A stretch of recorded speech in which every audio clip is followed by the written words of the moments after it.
Buenos días amigos, estamos domingo 12 de abril de 2020 y como en videos anteriores voy a interpretar la información que he recibido acerca del avance del coronavirus. El día de hoy tenemos 1.836.041 casos detectados, lo que ha generado la lamentable muerte de 113.233 personas. En comparación al día de ayer, la tasa de mortalidad ha aumentado de 6.11% a 6.17%. Como expliqué anteriormente en otros videos, esto se debe a que el virus se está expandiendo a zonas menos preparadas para enfrentarlo. Algo que me llamó la atención y que quiero resaltar es que los casos están aumentando exponencialmente a pesar de que ya hay países que están controlando el virus y que tienen menor número de casos diariamente. Sin embargo, a nivel mundial, los casos todavía se están expandiendo exponencialmente, lo cual es preocupante. Los datos yo los saco de la página World Reference. Aquí está la lista de los países que ya tienen el virus y adicionalmente el crucero Diamond Princess, que no está en ninguna lista de países, pero que tienen sus datos acá. El primer país lejos es Estados Unidos, seguidos de España, Italia y Francia. Estados Unidos, bueno, su tasa de mortalidad ha aumentado a 3.86% de los casos detectados. Hace muchos test, pero también permitió inicialmente que la gente siga sus labores normales cuando el virus ya había llegado, y eso ha generado esta debacle, ¿no? España, Italia y Francia es lo mismo. No hicieron caso al inicio, están sufriendo las consecuencias de ello, ¿no? Adicionalmente, España, Italia y Francia son países muy turísticos, ¿no? Muchas ciudades turísticas en España estaban Barcelona, Madrid, Valladolid, en Italia Roma, en Francia París, Dijon. Son países muy turísticos, entonces es obvio que hay muchas aerolíneas que pasan por ahí, hay mucho tránsito de personas y bueno, son los países que más están sufriendo esta calamidad, ¿no? La tasa de mortalidad está muy alta en España, Italia y Francia, y bueno, en parte se debe a la longevidad de sus habitantes, ¿no? Algo que sucede también con Japón. Japón, está acá, tiene es el país más longevo del mundo. Todavía su tasa de mortalidad es baja, seguro tiene un sistema de salud muy bueno, pero también tienen pocos casos, ¿no? Ellos tienen urgentemente que controlar, igual que todos, ¿no? Pero muy especialmente ellos por su población. Eh, Voy a hacer un pequeño análisis de cómo estoy revisando las tasas de crecimiento. Si quieren pueden saltarlo, va a durar unos 2 o 3 minutos. Es así. Yo, por ejemplo, tengo 10 habitantes y se presenta 10 casos de habitantes con coronavirus y se presenta un caso más. Mi tasa es 1.10 al día siguiente. ¿Por qué? Porque 10 por 1.10 es 11.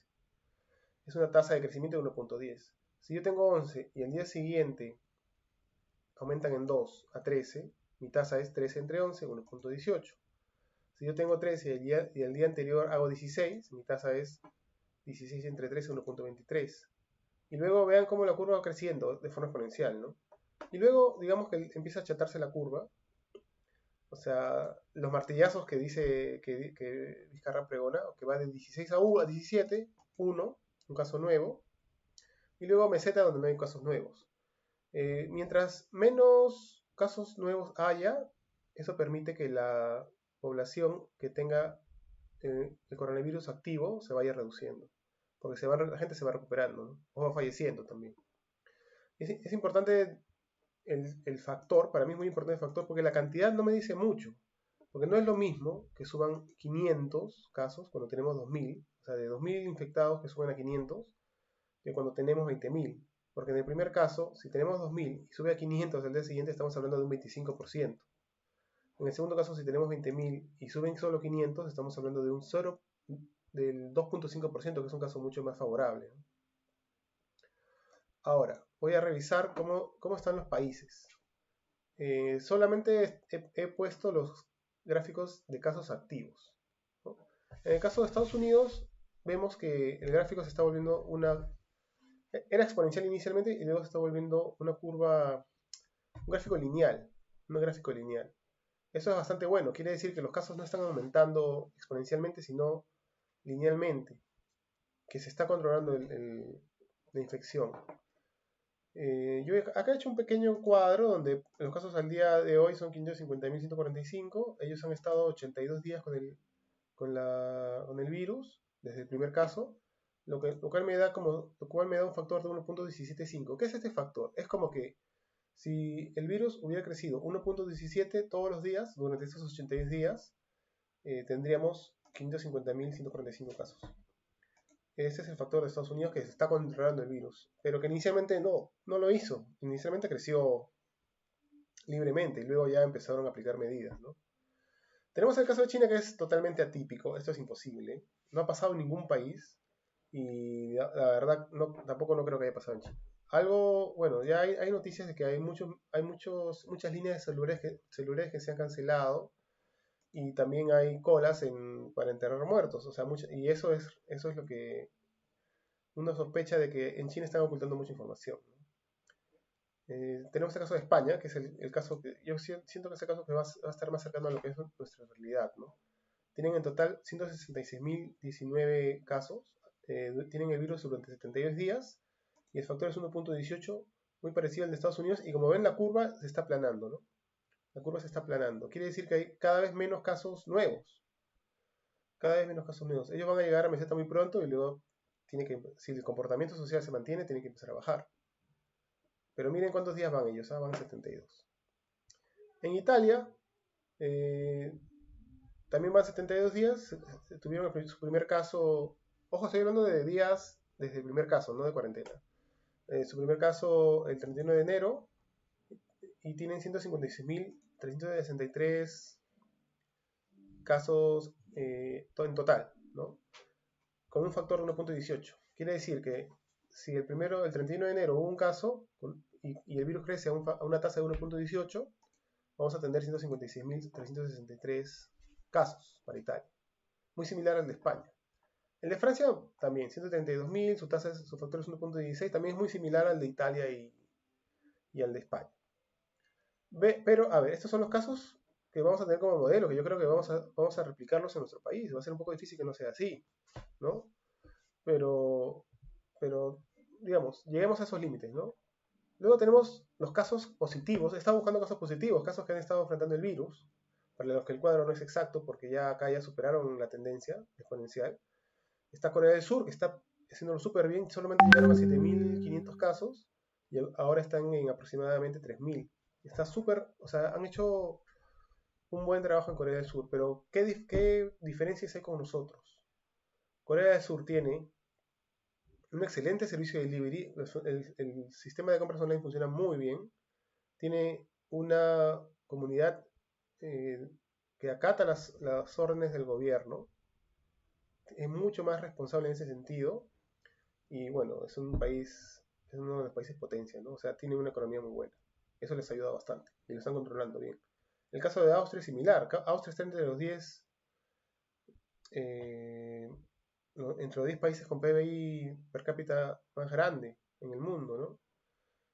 Tienen una población de 8 millones y medio aproximadamente y también están haciéndolo muy bien. Llegaron a 9.000 casos aproximadamente y ahora están en 6.000 casos. Están haciéndolo súper bien. Hay que copiar esos modelos, pero como les digo, hay que ver esas diferencias, ¿no? Hay que ver esas diferencias que son muy importantes. En el caso peruano, nosotros recién estamos empezando. Tenemos 37 días con el virus, 7.519 casos al día de hoy y perdón, este es 12, se lo voy a corregir.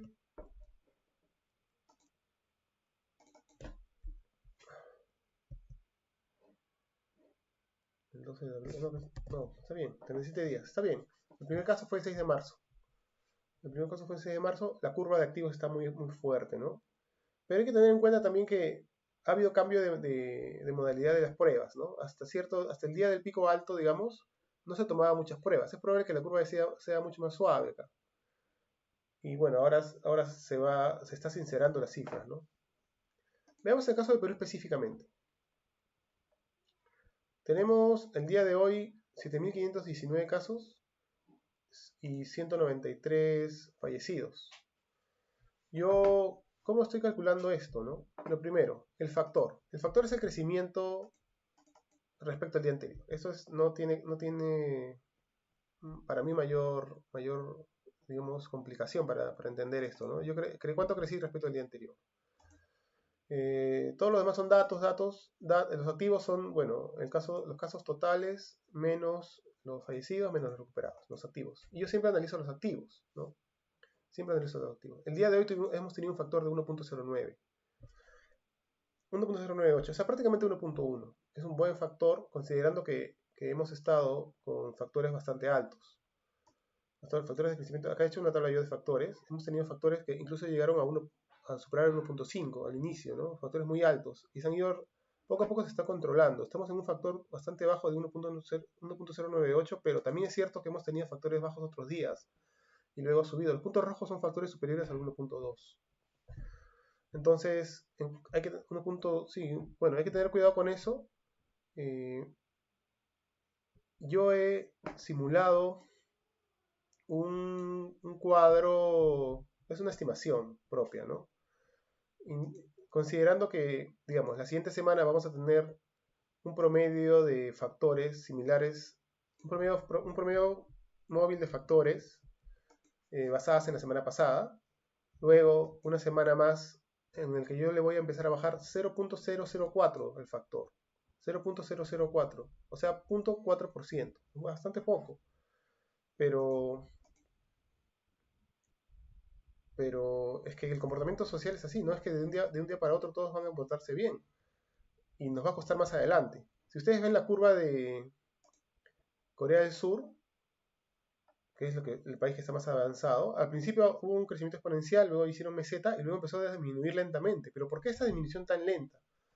Porque el comportamiento poblacional tiene dos circunstancias. Uno, que hay exceso de confianza cuando la situación va mejor. Eso puede complicar las cosas. Y el otro es que la gente que no se ha comportado bien es más difícil de convencer para que se empiece a comportar bien, ¿no?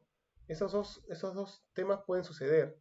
Por eso yo he modelado este cuadrito, como le dije, reduciendo el factor 0.004 diario, que es bastante bajo, pero bueno, es algo conservador.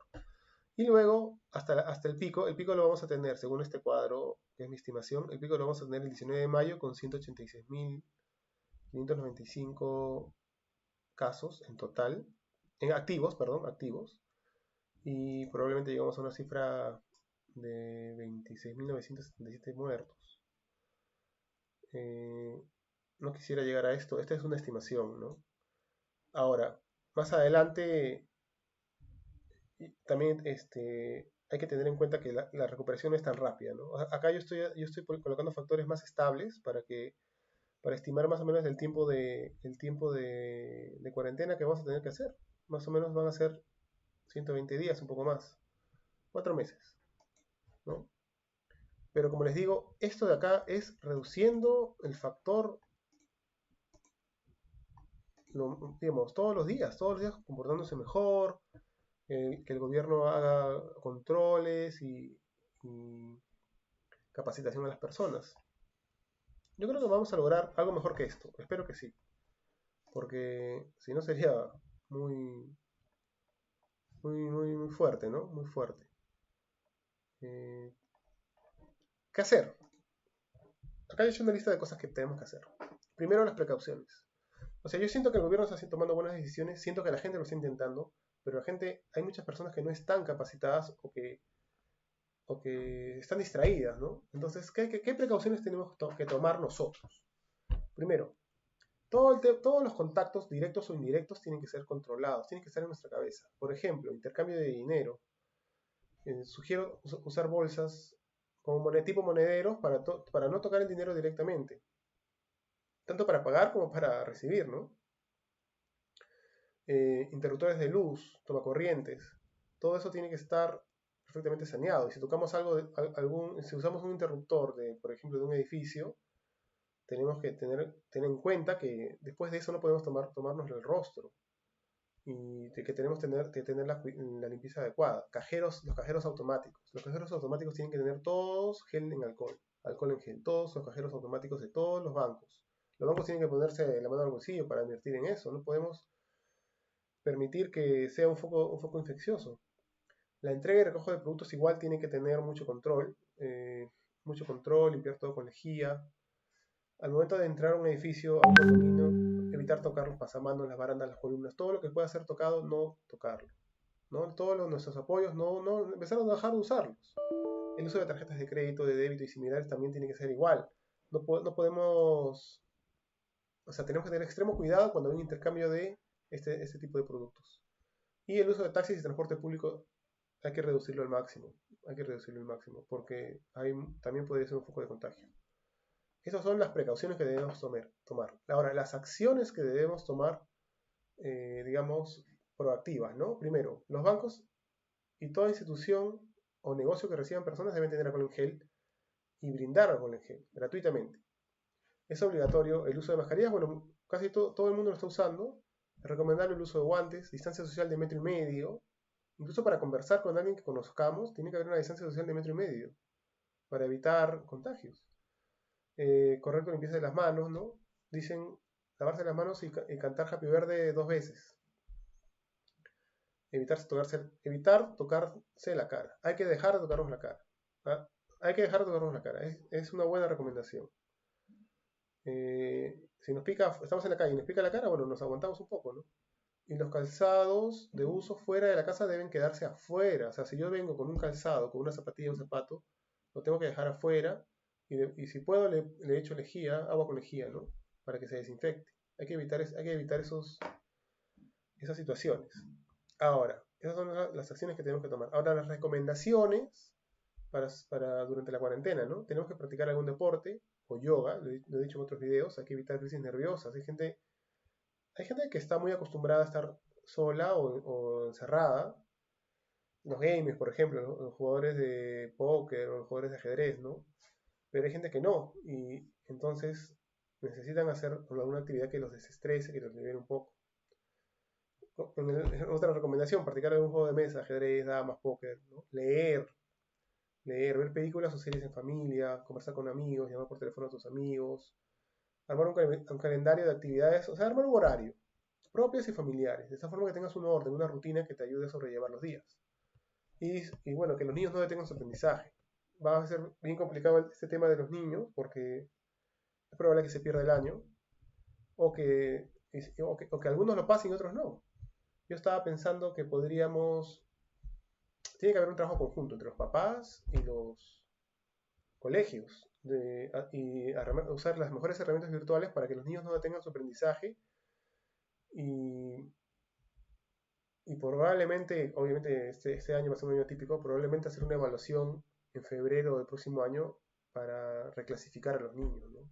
Hay niños que van a avanzar bien o mejor que en el colegio seguramente, y hay niños que no. Eso va a ser un costo social muy fuerte, pero hay que irlo preveyendo. Ahora, mis recomendaciones para el gobierno. Bueno, Vizcarra, escúchame por favor. Hay que promocionar las compras online con protocolos de seguridad estrictos. Salir a las calles es muy peligroso. La gente sale a las calles solamente para tomar aire y eso está poniendo en riesgo a toda la población. Así lo ha vencido Corea del Sur, con compras online. Hay que, en la medida de lo posible, hacer compras online o entregas online con buenos protocolos de seguridad que el Estado tiene que proveer, ¿no? Bueno, el Ministerio de Salud tiene que repletar el año escolar, ¿no? O sea, este año escolar está prácticamente perdido en el sentido de que no vamos a arriesgar a nuestros hijos a llevarlos al colegio. Tiene que haber algún planteamiento de parte del Ministerio de Educación. Desde mi punto de vista es combinar clases virtuales con clases, digamos que los padres los tienen que dar y una evaluación a febrero para reevaluar a los niños. Capacitación extrema a la población. Todas las recomendaciones que he dado arriba tienen que dárselas a la población, ¿no? No tocar las barandas, no tocar los pasamanos, eh, los interruptores, tener cuidado con eso, con todo lo que es contacto directo, por ejemplo, con el dinero, con tarjetas de crédito, etc., ¿no? Entrega de mascarillas, guantes y alcohol en gel, al menos a la población más vulnerable, si no se puede a todos, a la población más vulnerable. Todos tienen que tener al alcance estas herramientas de protección. 5. Implementar una logística para la entrega de donaciones. Hay gente que tiene y que quiere donar, pero no, nadie va a salir a la calle. Tiene que haber un equipo de recojo de donaciones y de entrega de donaciones a zonas vulnerables. Eso no lo he visto todavía. Seguir con las pruebas rápidas y implementar más pruebas rápidas, ¿no? Porque eso va a evitar que la gente que no sepa que tiene el virus y lo está contagiando lo haga, ¿no? Y luego, en el punto 7, ir retomando las actividades económicas que cumplan con estrictas medidas de seguridad. Esto es un riesgo, por supuesto que es un riesgo, pero en algún momento vamos a tener que hacerlo y se tiene que determinar protocolos de seguridad para todas las actividades económicas, empezando con las más seguras, digamos, entre comillas, por ejemplo, los trabajos de oficina, creo yo, de oficinas de empresas pequeñas a fábricas pues de miles de empleados, ¿no? Y bueno, eso es todo lo que quería comentarles. Yo estoy siguiendo como modelo, como les digo, el caso de España, que me parece muy cercano a nosotros. Ellos ya están llegando a la meseta, están llegando a la meseta, tienen cada vez menos casos diario, pero miren que han llegado a 166.000 casos en total, y miren que los fallecidos han llegado a ser 16.606, ¿no? En Perú, si no reaccionamos un poco más fuerte, podemos llegar a esta cifra de 26.977, que es la que yo estoy estimando en este cuadro, que me parece que es una posibilidad, ¿no? Y bueno, mis pronósticos para mañana. Para mañana estoy estimando con un factor de 1.19, que está un poco afectado por los factores debido a los nuevos test, ¿no? Pero bueno, un factor de 1.19 tampoco no es tan alejado de la realidad. 8.956 casos y 230 fallecidos. Bueno, veamos cómo se comporta. Yo quisiera que esto se mantenga al menos, del 1.09 se mantenga, porque España está en 1.04 y han llegado a 1.03, está súper bien. O sea, me refiero en el sentido de que le están dando al sistema de salud más tiempo para que se prepare y le están dando a la población más tiempo para para que haya más recuperados y menos casos activos. Y menos casos activos significa menos gente contagiada. Entonces, ojalá que eso sea así. Eh, un dato puntual, el real estimado en función de los fallecidos es 13.786. El real estimado de casos activos. Y nosotros estamos en casos activos en 5.500. O sea, el real estimado puede ser un poco más del doble, ¿no? Y bueno, eso es todo por hoy. Espero que les haya servido de algo mis recomendaciones y vamos superando todo esto poco a poco. Muchas gracias.